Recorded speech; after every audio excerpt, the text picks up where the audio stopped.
హైదరాబాద్‌లో ఇళ్లల్లే చెత్త ప్రధానంగా పరుపులు, దిండ్లు, పాత సోఫాలు వీటిని ఏం చేయాలో తెలవక జనాలు తీసుకెళ్లి రోడ్ల పక్కలనో లేదంటే నాలాల పక్కలనో వదిలేస్తుర్రు. అవి భారీ వర్షాలు వచ్చినప్పుడు ఆ నాలాలలో కొట్టుకుపోయి ఎక్కడనో ఒక చోట ఇరికి మొత్తం ఆ ఏరియా అంతా జల దిగ్బంధంలో చిక్కుకునేలా చేస్తున్నాయి. ఇట్లాంటి ఇబ్బంది లేకుండా జీహెచ్ఎంసీ ఒక క్యూఆర్ కోడ్‌ని తీసుకొచ్చింది.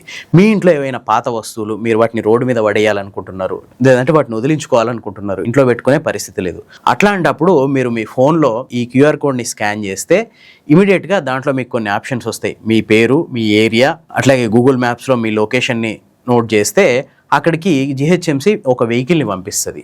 అది ఖచ్చితంగా మీకు ఏ టైంలో వస్తది, ఎప్పుడు వస్తది అనేది ఇంటిమేషన్ ఇచ్చి ఒక వెహికల్‌ని పంపిస్తది. మీ దగ్గర ఉన్న పాత సామాన్ అంతా దాంట్లో వేసి పంపించేస్తే జీహెచ్ఎంసీ కలెక్ట్ చేసుకుంటది. ఇక నుంచి మీరు మీ ఇంట్లో పాడైపోయిన సోఫాల్ని, పరుపుల్ని, అట్లాగే మంచాల్ని రోడ్ల పక్కలనో, నాలాల పక్కలనో వేయాల్సిన అవసరం లేదు. ఖచ్చితంగా జీహెచ్ఎంసీ వ్యాప్తంగా ఈ సర్వీసులు అవైలబుల్‌గా ఉంటాయి.